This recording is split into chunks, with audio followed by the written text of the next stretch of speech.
7 रङ एउटै आकृति, हरेक दिन फरक प्रस्तुति। कार्यक्रम इन्द्रेणी।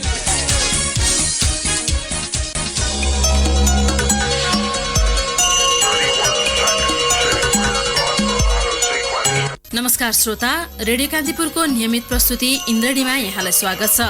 सदा चाहिँ आज बिहीबार हामी आर्थिक गतिविधि समेटिएको इन्द्रेणी लिएर उपस्थित भएका छौँ।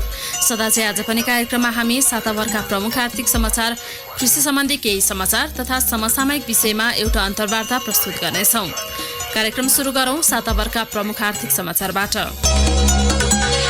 नेपाल र भारतबीच हिजो भएको संयुक्त आयोगको 5औं बैठकमा दुवै मुलुक व्यापार, पारवहन र रेल सेवाहरू सम्बन्धी सन्धि सम्झौताहरू पुनरावलोकन गर्न प्रारम्भिक निष्कर्षमा सहमत भएका छन्।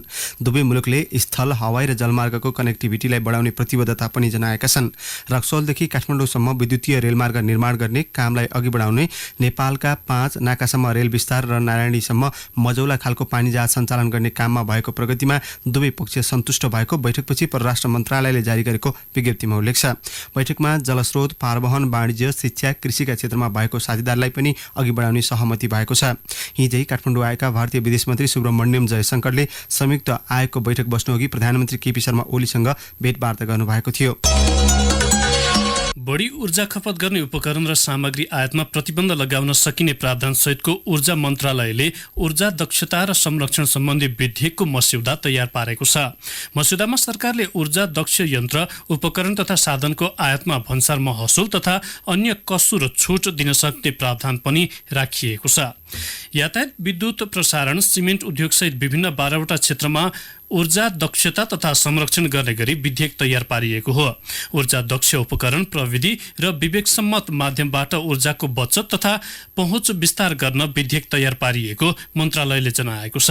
ऊर्जा दक्ष यन्त्र, प्राविधिकको प्रयोग र किफायती प्रोत्साहन, आधुनिक ऊर्जाको पहुँच स्थापित गर्न ऊर्जा क्षमता तथा संरक्षण बोर्ड गठन गर्ने प्रस्ताव पनि मस्यौदामा गरिएको छ। बोर्डको अध्यक्ष ऊर्जा, जलस्रोत तथा सिंचाई मन्त्री रहने व्यवस्था मस्यौदामा छ। व्यवसायीको दबावमा सरकारले सरकारी निकायबाट मात्रै चिनी आयात गर्ने गृह कार्य सुरु गरेको छ। चिनी उद्योगीहरूले मौजदात पर्याप्त रहेको जनाउँदै सरकारी निकाय वा सरकारबाट मात्रै आयात गर्न दबाव दिएपछि सरकारले पनि सोही अनुसार तयारी गरेको हो। उद्योग, वाणिज्य तथा आपूर्ति मन्त्रालयका एक अधिकारीले भने चाडबाडका लागि करिब 30,000 टन चिनी अपुग देखिन्छ। सो परिमाण सरकारको स्वामित्व रहेको साल्ट ट्रेडिङ र खाद्य संस्थानबाट मात्रै आयात गर्ने गृह कार्य सुरु भएको छ। प्रस्ताव मन्त्री परिषदमा दर्ता भइसकेको छ। चिनी उद्योगलाई संरक्षण गर्ने नाममा गत असार मसान्तसम्म लगाइएको बन्देज साउन 1 गतेदेखि स्वतः हटेको थियो। परिमाणात्मक बन्देज साउनबाट स्वतः हटे पनि सरकारले परिपत्र गरेको छैन। व्यवसायीका अनुसार परिपत्र जारी नहुँदा आयातमा अन्यल नै छ। पुनः बन्देज हुने त्रासमा व्यवसायीले आयात गरेका छैनन्। यही बीचमा चिनी उद्योग संघका उपाध्यक्ष राजकुमार अग्रवालले हस्ताक्षर गरेको निवेदनमा सरकार आफै वा सरकारको अर्ध स्वामित्वमा रहेका निकाय मार्फत बफर स्टकका लागि बढीमा 10,000 देखि 15,000 टन चिनी आयात गर्न पत्रचार गरेको उल्लेख छ। ठूला भौतिक पूर्वाधार निर्माणमा वैधानिक रूपमै आर्थिक चलखेलको जोखिम बढ्ने गरी सरकारले नेपाल पूर्वाधार निर्माण कम्पनी खडा गरेको छ।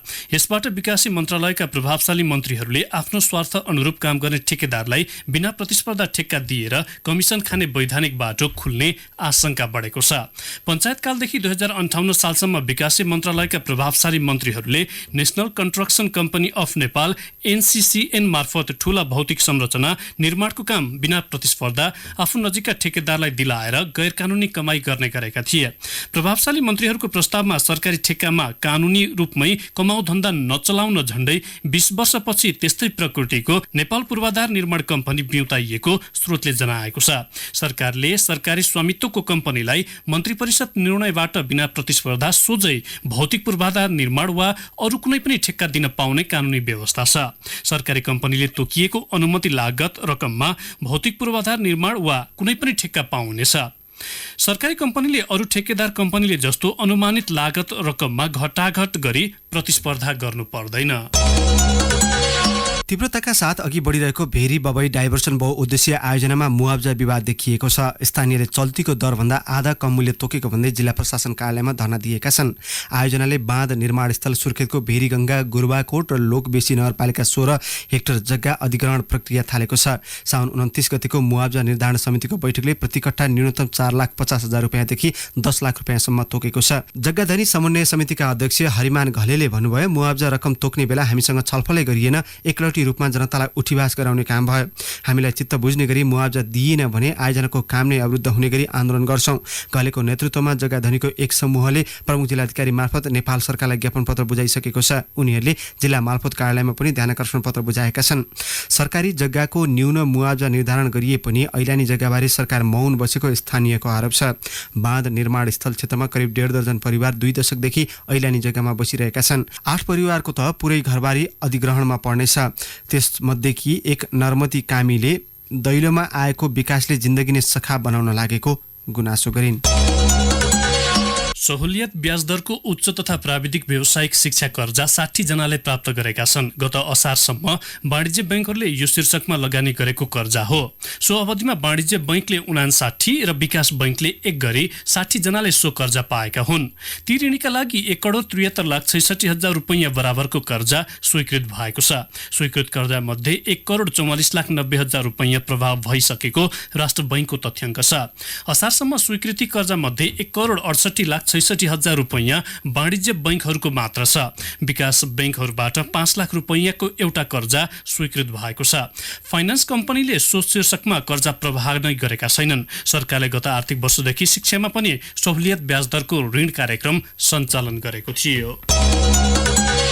गत आर्थिक वर्षमा विद्युतको उच्च माग पिक डिमान्ड करिब 200 मेगावाटले घटेको छ। नेपाल विद्युत प्राधिकरणका अनुसार गत वर्ष विद्युतको उच्च माग औसत 1,330 मेगावाट थियो। आर्थिक वर्ष 2074-75 मा विद्युतको उच्च माग औसत 1,508 मेगावाट थियो। गत आर्थिक वर्षको उच्च माग 4 वर्ष यताकै न्यून हो। प्राधिकरणको 34औं वार्षिक उत्सवमा सार्वजनिक गरिएको प्रतिवेदनमा विद्युतको उच्च माग घटेको तथ्य सार्वजनिक भएको छ। गत वर्ष ऊर्जा खपत भने 14% बढेको छ। वार्षिक उत्सवको अवसरमा प्रतिबद्धता सार्वजनिक गर्दै प्राधिकरणले विद्युतको आन्तरिक खपत बढाउने र बाह्य बजार खोज्ने प्रतिबद्धता जनाएको छ। सरकारले सञ्चालन गरेका योजना कार्यान्वयन नभई बजेट खर्च गर्न नसकेमा त्यसको जिम्मा सम्बन्धित विभागीय मन्त्रीले लिनुपर्ने कानून बन्ने भएको छ। आर्थिक प्रणाली अस्तव्यस्त भई अराजकता सृजना भएमा त्यसको वित्तीय दायित्व मन्त्रीले लिनुपर्ने व्यवस्था सहितको विधेयक प्रतिनिधि सभामा पेश भएको छ। विकास बजेट खर्च नभए राजनैतिक नेतृत्वले कर्मचारीलाई दोष दिएर पन्छने प्रवृत्ति निरुत्साहित गर्न यस्तो कानूनले सामूहिक उत्तरदायित्व महसुस गराउने समितिको बुझाइ छ। यसअघि मन्त्रालयका सचिवले मात्र वित्तीय उत्तरदायित्व लिनुपर्ने कानूनी व्यवस्थालाई परिवर्तन गरी निर्वाचित जनप्रतिनिधिलाई जिम्मेवार बनाउन पहिलो पटक यस्तो कानून ल्याउन लागिएको हो। सुन्दै हुन्थ्यो साताभरका प्रमुख आर्थिक समाचार। कार्यक्रममा अब प्रस्तुत छ कृषि सम्बन्धी केही समाचारहरू। पर्वतको कुस्माका व्यवसायीले गोलभेडा प्रति किलो 160 रुपियाँमा बेचिरहेका बेला करिब 12 किलोमिटर दूरीको मोदी 2 देउपुरका गुरुदत्त चापागाईले प्रति किलो 60 रुपियाँ पार्न पनि मुस्किल छ। सदरमुकाममा हरियो तरकारीको मूल्य चुलिँदै गएको मात्रै होइन, व्यवसायीले भने जति पैसा तिर्दा पनि उपभोक्ताले खोजेको तरकारी पाउँदैनन्। गोलभेडा मात्र होइन, अहिले बजारमा हरियो तरकारीको मूल्य अत्यधिक बढेको छ। बोडी, सिमी, काउली, बन्दा लगायत तरकारी 100 रुपियाँ घटी पाइँदैन। जिल्लाका लेकाली बस्तीमा हरियो तरकारी पर्याप्त मात्रामा फल्छ। गाउँ र बजारको दूरी टाढा हुँदा किसानले उत्पादन सहज रूपमा बजार पुर्याउन सक्ने अवस्था छैन।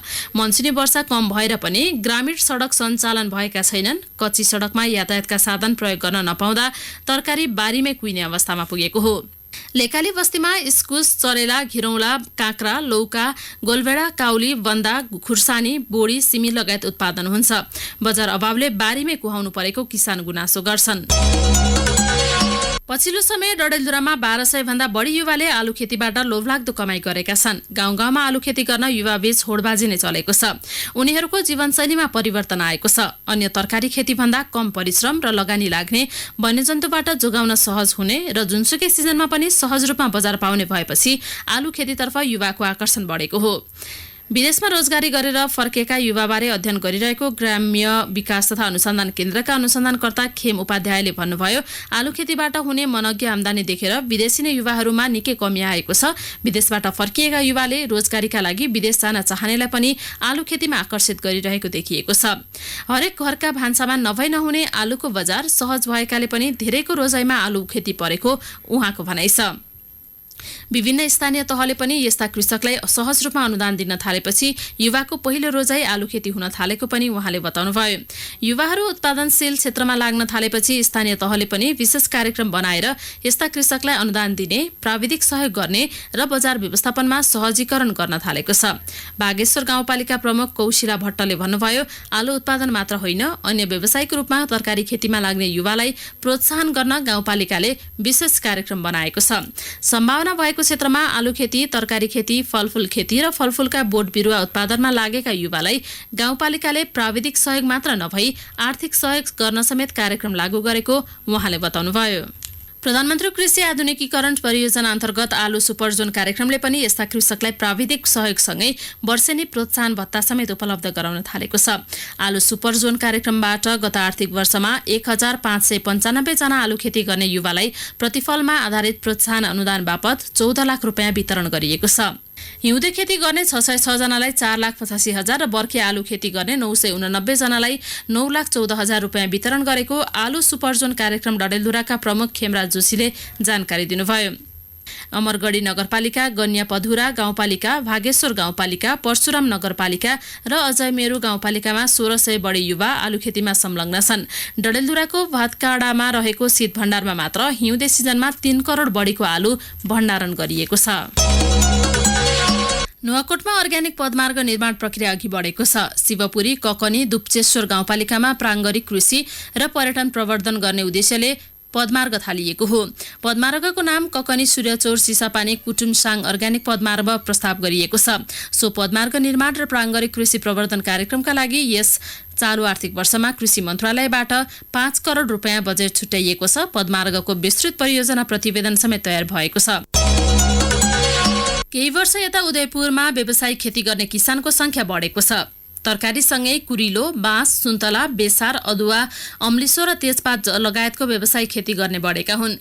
किसानले जमिनको प्रकृति र माटो सुहाउँदो खेतीको सुरुवात गरेका छन्। प्राविधिकलाई माटोको परीक्षण गराई उनीहरूकै सल्लाहमा खेती गरिने भएकाले विगतको तुलनामा दोब्बर बढी उत्पादन हुन थालेको छ। परम्परागत खेती प्रणालीबाट जीविकोपार्जनमा समस्या उत्पन्न भएपछि 4 वर्षदेखि माटोको अवस्था र बजार मागलाई ध्यान दिँदै उत्पादन सुरु गरिएको किसानले बताए। रौतामाई गाउँपालिका 6 नामनाताका किसान तिलक बहादुर मगरले भन्नुभयो, आफ्नो उत्पादन बजारसम्म लैजान नसक्दा खेतीपातीबाट निराश भइसकेका थियौं। गाउँमा यातायातका साधन पुगेपछि व्यावसायिक खेतीमा लागेका छौं। यातायात सञ्चालनपछि किसानले थोरै खर्चमा उत्पादन बजारसम्म लैजान पाएका छन्। गाउँघरको तुलनामा दोब्बर बढी आम्दानी लिन थालेका छन्। हिउँदमा दूध खपत कम हुन्छ, उत्पादन धेरै। हिउँदको तुलनामा यो सिजनमा भने दूध उत्पादन आधा घट्ने गरेको छ। धनगढी स्थित दुग्ध विकास संस्थानका अनुसार अहिले सुदूरपश्चिमको कैलाली र कञ्चनपुरबाट करिब 2000 लिटर हाराहारीमा दूध सङ्कलन भइरहेको छ। संस्थानमा मात्रै दैनिक 3000 लिटर दूधको माग छ। अहिलेको उत्पादनले सुदूरपश्चिमलाई समेत दूध अपुग्छ। संस्थानका प्रमुख कृष्ण अर्यालका अनुसार अहिले कैलाली र कञ्चनपुरसँगै डडेलधुराबाट समेत दूध सङ्कलन भइरहेको छ।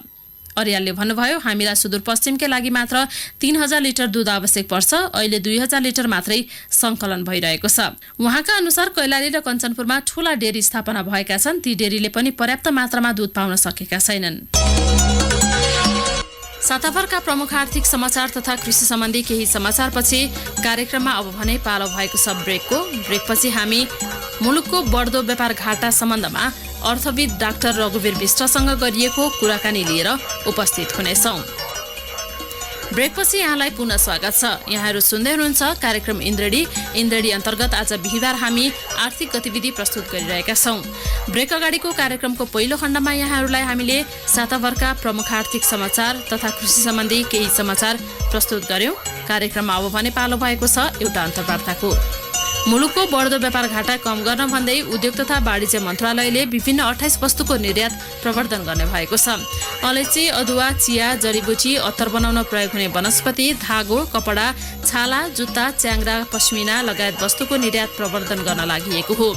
झन्झटिलो भन्सार प्रक्रिया, पारवहन तथा यातायात खर्च उच्च हुनुका कारण निर्यातका वस्तुले गतिलो बजार पाउन भने सकेका छैनन्। भन्सार विभागको तथ्याङ्क अनुसार नेपालको व्यापार घाटा हरेक वर्ष 13.55% बढेको छ। यसै सन्दर्भमा आज हामीले प्रत्येक वर्षको बढ्दो व्यापार घाटा कम गर्न के गर्नुपर्ला भनी अर्थविद डाक्टर रघुवीर विष्टलाई सोधेका छौं।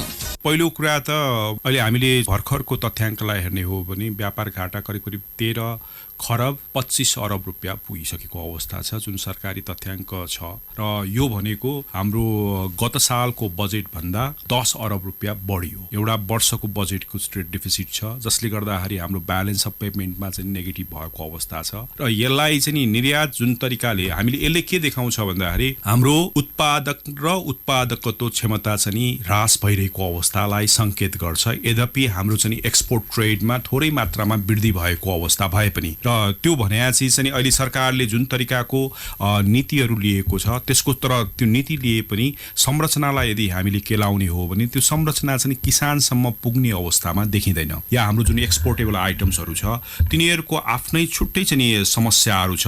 हामीले प्रायः जस्तो चाहिँ एक्सपोर्ट चाहिँ इन्डियामा गर्छौँ। हामी जुन ठाउँमा मार्केट डेस्टिनेसन छ त्यहाँ चाहिँ हामीले गरिरहेका छैनौँ र त्यसको लागि प्रोसेस गरिरहेका छैनौँ। र त्यसपछि गएर दोस्रो कुरा हामी चाहिँ केमा हाम्रो चाहिँ पोलिसी नभए तापनि हामीले चाहिँ केमा गइरहेका छौँ भन्दाखेरि लार्ज भोल्युम र लो भ्यालु चाहिँ एक्सपोर्ट ट्रेड गरिरहेको अवस्था छ। बढ्दो व्यापार घाटा कम गर्नलाई उत्पादन वृद्धि अनि निर्यात प्रबन्धनात्मक कार्यक्रम भनेर जति भनिए पनि यो कुरा जस्तो हुन थालेको छ।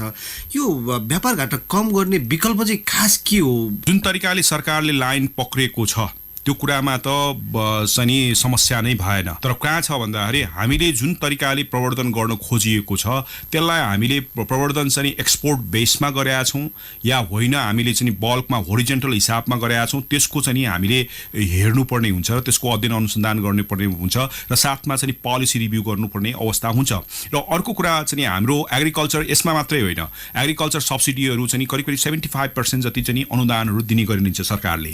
त्यो अनुदान चाहिँ जुन रियल चाहिँ प्रोड्युसर छ त्यसले पाएको हो कि होइन। यो अहिलेको अवस्था के छ भन्दाखेरि जो मान्छेले उत्पादन गर्छ त्यो मान्छेले राज्यले चाहिँ नीतिगत रूपमा दिएका चाहिँ सब्सिडीहरू भए या चाहिँ फाइदाहरू इन्सेन्टिभ्सहरू भए त्यसले उसलाई मोटिभेसन गरिरहेको अवस्था छैन। पेट्रोलियम पदार्थहरू महँगा भए चाहिँ सवारी साधन पाट पूर्जाहरू खरिद गर्छौँ एकातर्फ, अर्कोतर्फ हामी अदुवा अलैँची धागो यस्ता वस्तुहरू चाहिँ बिक्री गरेर हुन्छ। यस्तो पाराले यत्रो व्यापारिक खाल पुरा हुन्छ भनेर अपेक्षा कसरी गर्न सकिन्छ? केही समयमा हाम्रो चाहिँ यदि नेपालको सन्दर्भमा गर्ने हो भने डुइङ बिजनेसको इन्भाइरोमेन्टमा समस्या आएको छ। हामीमा धेरैवटा ब्यारियर्सहरू छ, जस्तो ट्याक्स ब्यारियर छ, एडमिनिस्ट्रेटिभ ब्यारियर छ, नन एडमिनिस्ट्रेटिभ ब्यारियर छ, जसले चाहिँ उद्योगहरू इस्टाब्लिस गर्न खोजिरहेको छ।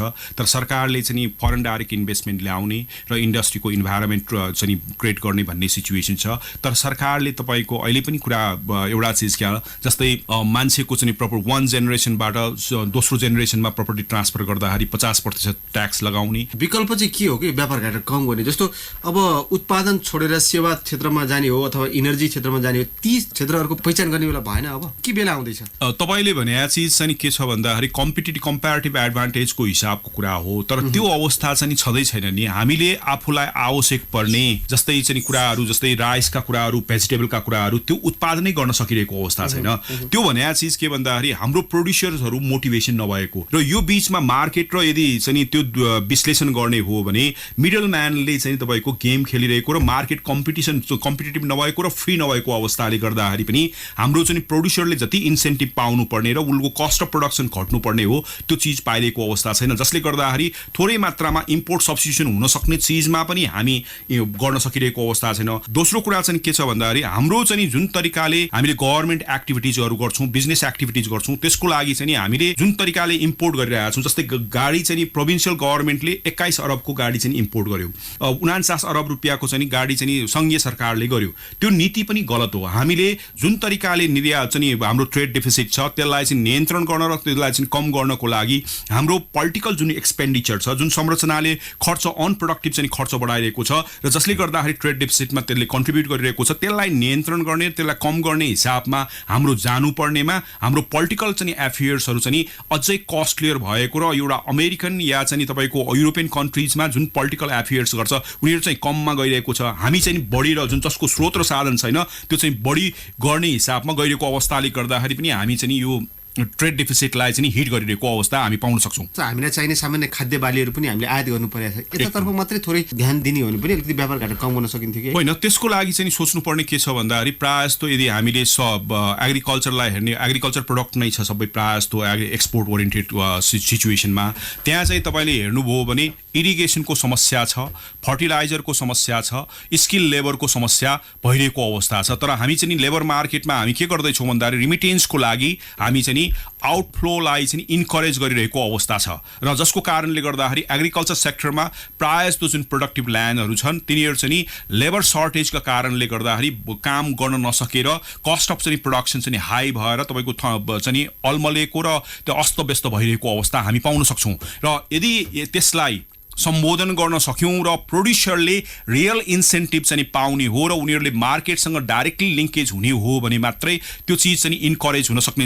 यहाँ चाहिँ कुरा कहाँ आउँछ भन्दाखेरि फिलोसफिकल कुरा आउँछ र हामी चाहिँ ब्यारियर्सहरू क्रिएट गर्दैछौँ। यो ब्यारियर्सहरू क्रिएट गर्दाखेरि त इकोनोमिक एक्टिभिटी चाहिँ सङ्कुचित हुने र त्यसले गर्दाखेरि अझ चाहिँ उत्पादन कम हुने र जहाँ चाहिँ तपाईँको कस्ट कम हुने हो ट्रेड सेक्टरमा सिफ्ट हुने सम्भावना अहिले भइरहेको चाहिँ सिफ्टमा भएर हो। उदारीकरणको नाममा चाहिँ यो उत्पादनतर्फ चाहिँ खुल्ला बजार चाहिँ विकास हुन सकेन कि मात्र व्यापारिक रूपमा मात्र केन्द्रित भयो नि। स्वाभाविक रूपमा यो किन भन्दा भने तपाईँको कस्ट जसले जुन तरिकाको कस्ट छ नि त्यो कस्ट चाहिएन नि त ट्रेडमा त। तपाईँसँग जिरो बेसमा जिरो चाहिँ इन्भेस्टमेन्टमा तपाईँले ट्रेड गर्न सक्नुहुन्छ गुडविलको आधारमा र त्यसपछि गएर जुन नाफा भएपछि तपाईँले राख्नुहुन्छ त्यसको चाहिँ एम्प्लोइमेन्ट पनि ठुलो मात्रामा र तपाईँले क्रिएट गर्नु परेन, अरू चिजहरू पनि क्रिएट गर्नु, रिस्क चाहिँ कम हुने भयो नि त। अहिले तपाईँको इन्डस्ट्री इस्टाब्लिस गर्नु भनेको रिस्क छ, तर अब केही इन्डस्ट्रिजहरू एफडिआईको कारणले गर्दाखेरि जस्तै सिमेन्ट इन्डस्ट्रीहरू आइरहेको अवस्था छ, अन्य छ र केही समयपछि यदि हामीले त्यसलाई चाहिँ इम्पोर्ट सब्स्टिट्युसन गर्न सक्यौँ भने पनि ट्रेड डेफिसिट घट्ने अवस्था हुन्छ।